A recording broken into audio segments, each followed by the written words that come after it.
बच्चों, आज मैं आपके बीच उपस्थित हुई हूँ कुछ क्वेश्चंस लेकर के चाइल्ड डेवलपमेंट से संबंधित। प्रश्न ये है कि ट्रस्ट एंड मिसट्रस्ट की विशेषताएं हैं। ट्रस्ट और मिसट्रस्ट, विश्वास और अविश्वास की क्या विशेषताएं हैं, क्या गुण हैं? तो इसका जो ऑप्शन आपके पास वो है stranger anxiety, separation anxiety, risk and resilience, और चौथा है Erikson's first stage of psychosocial development. कौन सा ऑप्शन सही है इनमें से? विश्वास, ट्रस्ट एंड मिसट्रस्ट, अविश्वास की विशेषताएं हैं, क्या है? करेक्ट आंसर है Erikson's first stage of psychosocial development. Erikson का मनोसामाजिक विकास का ये प्रथम चरण है जिसमें बच्चा विश्वास भी करता है और विश्वास नहीं भी करता है। अक्सर आप देखे होंगे छोटा बच्चा कोई भी कहता है मेरे गोद में आ जाओ, उसकी माँ रहती है, उसके पापा रहते हैं कोई खड़े हुए, तो तुरंत दूसरे अजनबी के गोद में चला जाता है। लेकिन उस समय उसको विश्वास होता है, लेकिन थोड़ी देर बाद उसको एहसास होता है कि अरे यार ये कहीं मुझे ले जा करके मम्मी से दूर ना कर दे, तो फिर बच्चा रोने लगता है। देखते हो ना, बच्चा हट जाता है, रोने लगता है। तो ये क्या है? Erikson's first stage of psychosocial development. Next question है आपके पास, निम्न में से कौन एक्सप्रेसिव मूवमेंट का उदाहरण है? एक्सप्रेसिव मूवमेंट का उदाहरण निम्न में से कौन सा है? पहला है नृत्य करना, दूसरा है पिक्चर बनाना, तीसरा है कीलें ठोकना, चौथा है पियानो से खेलना। एक्सप्रेसिव मूवमेंट जिसमें हम एक्सप्रेशन करते हैं, सुटेबल आंसर इसमें कौन सा है? एक्सप्रेसिव मूवमेंट का उदाहरण है डांस करना, जिसमें विभिन्न मुद्राएं करती हैं, नाचने का, हंसने का, हाथ ऊपर करने का, पैर आगे पीछे करने का, कमर लचकाने का, कंधा उचकाने का। ये सब क्या है? एक्सप्रेसिव मूवमेंट का उदाहरण है। ठीक है। नेक्स्ट क्वेश्चन है, निम्न में से कौन इंस्ट्रूमेंटल मूवमेंट का उदाहरण है? इंस्ट्रूमेंटल मूवमेंट, निम्न में से कौन इंस्ट्रूमेंटल मूवमेंट का उदाहरण है? पहला ऑप्शन है नृत्य करना, दूसरा है पजल को सॉल्व करना, तीसरा है स्किपिंग करना, चौथा है एक्टिंग आउट ए सीन।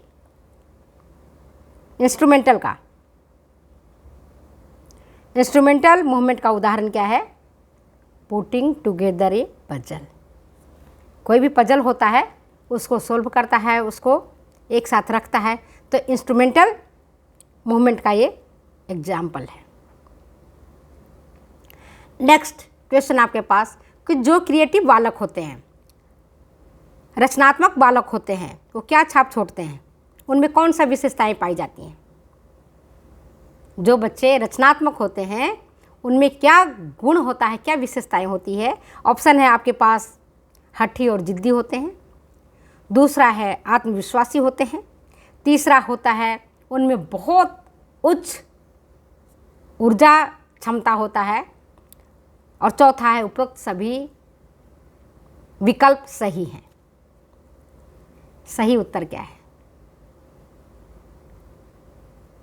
जो बालक रचनात्मक प्रवृत्ति के होते हैं उनमें कौन सी विशेषताएं पाई जाती हैं? ऑप्शन आपके पास है हठी और जिद्दी होना, दूसरा आत्मविश्वासी होना, तीसरा उच्च ऊर्जावान होना, और चौथा है उपरोक्त सभी। सही उत्तर क्या है? उपरोक्त सभी। जो बालक रचनात्मक होते हैं वो हठी और जिद्दी होते हैं, अपने काम को पूरा करके छोड़ते हैं। पढ़ते हैं तो कहते पूरी किताब पढ़ेंगे, पोएम लिखते हैं तो पूरा लिखते हैं, पेंटिंग करते हैं तो पूरा करके छोड़ते हैं, तो हठी और जिद्दी होते हैं। आत्मविश्वासी होते हैं, उनको सेल्फ पर काफ़ी कंट्रोल होता है, फिर उनमें एनर्जी लेवल बहुत अधिक होता है, वो बच्चे बैठने वाले नहीं होते हैं। और सही ऑप्शन क्या है? सभी विकल्प इसका करेक्ट है। नेक्स्ट है आपके पास कि पेरेंटल एक्सेप्टेंस और रिजेक्शन थ्योरी किसने दिया है? पेरेंटल एक्सेप्टेंस और रिजेक्शन का थ्योरी किसके द्वारा दिया गया है? बताओ। Parental acceptance and rejection theory किसके द्वारा दिया गया है? आपके पास ऑप्शन है रोहनर, दूसरा है एंसवर्थ, तीसरा है पियाजे, चौथा है Coopersmith. Which one is the correct answer? The correct answer is Rohner. Rohner ने इसको दिया है parental acceptance and rejection theory. Parental जानते हो, माता पिता, रिजेक्शन अस्वीकार करना, एक्सेप्टेंस स्वीकार करना, ये जो थ्योरी दिया गया है रोहनर ने दिया है। ठीक है, इसके बाद एक क्वेश्चन और पूछती हूँ, निम्न में से किस अवस्था में सिंबॉलिक थॉट डेवलप होता है? सिंबॉलिक थॉट समझते हो? सांकेतिक विचार किस अवस्था में विकसित होता है? बोलो, सांकेतिक विचार किस अवस्था में विकसित होता है? सांकेतिक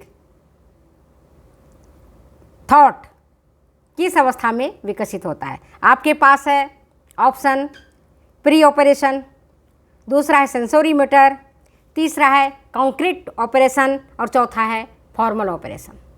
किस अवस्था में बालकों का सिंबॉलिक थॉट डेवलप होता है?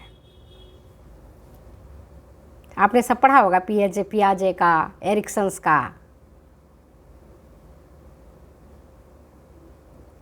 डेवलपमेंट करेक्ट ऑप्शन है प्री ऑपरेशंस। प्री ऑपरेशंस अवस्था में सिंबॉलिक थॉट डेवलप होता है। नेक्स्ट क्वेश्चन है आपके पास, सेल्फ एस्टीम का अध्ययन किसने किया है? सेल्फ एस्टीम तो क्या बोलते हैं? आत्मसम्मान। आत्मसम्मान का अध्ययन किसने किया है? कूपर स्मिथ, पियाजे, एंसवर्थ या इनमें से कोई नहीं? सही उत्तर है कूपर स्मिथ। कूपर स्मिथ ने सेल्फ एस्टीम का अध्ययन किया है।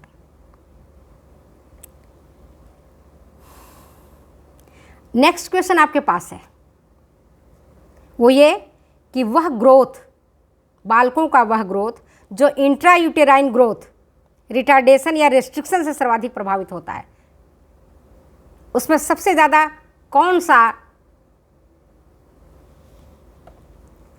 वृद्धि प्रभावित होता है? वह वृद्धि जो इंट्रायूटेराइन ग्रोथ, रिटार्डेशन या रिस्ट्रिक्शन से सर्वाधिक प्रभावित होता है, वो क्या होता है? मेंटल स्किल बालकों का। ऑप्शन आपके पास 4, मेंटल स्किल, हाइट, वेट या मोटर स्किल। इंट्रायूटेराइन रिटार्डेशन या रेस्ट्रिक्शन के कारण कौन सा ग्रोथ सर्वाधिक प्रभावित होता है? इंट्रायूटेराइन ग्रोथ के रिटार्डेशन या रेस्ट्रिक्शन के कारण सर्वाधिक कौन सा ग्रोथ प्रभावित होता है? बालक का हाइट, बालक का वेट, बालक का मेंटल स्किल या बालक का मोटर स्किल? छोड़ दूँ आपके लिए। इंट्रायूटेराइन मतलब बच्चा जब माँ के गर्भ में रहता है और उसमें रिटार्डेशन हो जाती है, उसमें कोई कमी हो जाती है या उसको रेस्ट्रिक्ट कर दिया जाता है, तो सबसे पहले देखते हो प्री मैच्योर बालक पैदा होता है, उसका वेट सबसे ज़्यादा अफेक्टेड होता है, सर्वाधिक वेट अफेक्टेड होगा, कम वजन का शिशु पैदा होगा। समझ गए? नेक्स्ट क्वेश्चन आपके पास,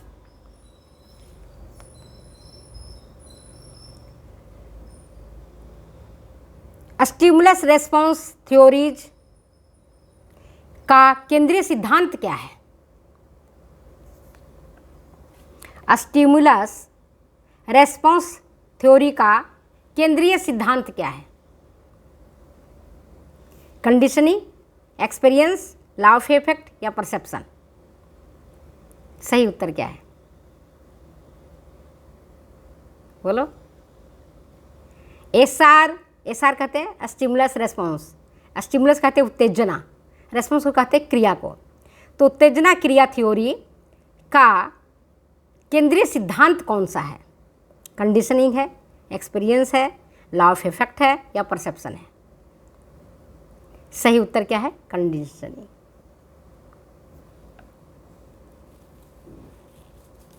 नेक्स्ट बहुत इंपॉर्टेंट क्वेश्चंस वो आपके लिए छोड़ती हूँ, देखते हैं कितने बच्चे इसका सही जवाब देंगे। वो ये, निम्न में से कौन रियलिटी प्रिंसिपल्स को ऑपरेट करता है? निम्न में से कौन रियलिटी प्रिंसिपल्स को ऑपरेट करता है? ईगो, ईड, सुपर ईगो या उपरोक्त सभी?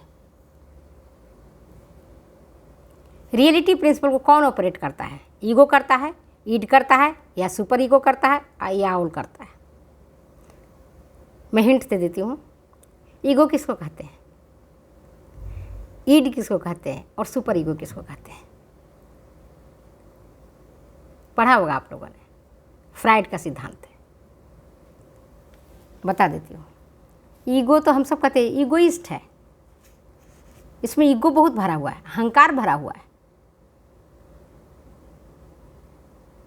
ईड क्या है?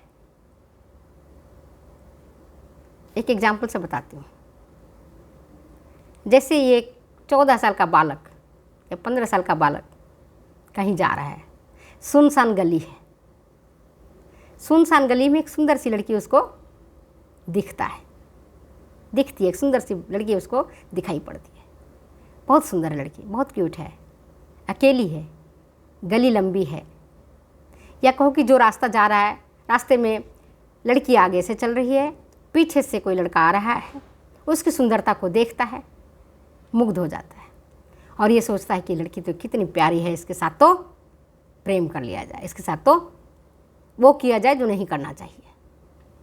और जब उसका विचार कुछ भी करने के लिए तैयार होता है, उसको छेड़छाड़ करने के लिए तैयार होता है, उस लड़की के साथ झपट्टा मारने के लिए तैयार होता है, तो इस कंडीशन को हम ईड कहते हैं। ठीक है। ईगो क्या है? सुंदर सी लड़की दिखती है, लड़का जा रहा है, उसके मन में लालच तो आता है कि लड़की बहुत ब्यूटीफुल है, बहुत सुंदर है, एक बार उससे बात कर लिया जाए। लेकिन जब बात करता है तो उसके मन में एक आचरण होता है, अच्छा शिष्ट व्यवहार होता है, सोचता है ये मेरी बहन की तरह है, मेरी बहन भी तो रास्ते में इसी तरह से जा रही होगी, तो उसको एज ए सिस्टर देखता है, तो ईगो कहलाता है। और तीसरा सिद्धांत है जो सुपर ईगो का, वही लड़की है, वही लड़का पीछे से जा रहा है, लड़की बेहद सुंदर है, लड़का क्या सोचता है, अरे जा रही है जाने दो, कहीं कोई लड़का इसको छेड़छाड़ ना कर ले, मैं इसको सुरक्षा की भावना से इसके पीछे पीछे चल रहा हूँ और इसको मंजिल तक पहुँचाने का मैं कोशिश कर रहा हूँ। हो सकता है किसी लड़के के मन में इसके प्रति गलत भावनाएं पनप नहीं जाए, तो ये कहलाता है सुपर ईगो। तो आज मैंने आपको इस 2 क्वेश्चंस मैंने समझा दिया है, और एक क्वेश्चंस का मैं जवाब आपसे मांग रही हूँ कि निम्न में से कौन रियलिटी प्रिंसिपल्स को ऑपरेट करता है? ईगो, ईड या सुपर ईगो या इनमें से सभी? और एक लास्ट क्वेश्चंस, एक शिशु के लिंग का निर्धारण किस समय होता है? ये ढूंढ के बताओ आप। कंसेप्शन के समय, गर्भाधान के समय, या पीरियड ऑफ ओवम के समय, या पीरियड ऑफ एम्ब्रियो के समय, या पीरियड ऑफ फीटस के समय? किस समय, किस अवस्था में एक शिशु का माता के गर्भ में लिंग का निर्धारण होता है? तो 2 क्वेश्चंस मैं आपके लिए, आपके काम के लिए छोड़ रही हूँ, और मैं समझती हूँ कि बच्चे इसका जवाब मुझे देंगे। चलिए मैं कॉलेज जा रही हूँ, टाइम हो गया, काफ़ी पढ़ा दिया आपको। ओके बाय बच्चे।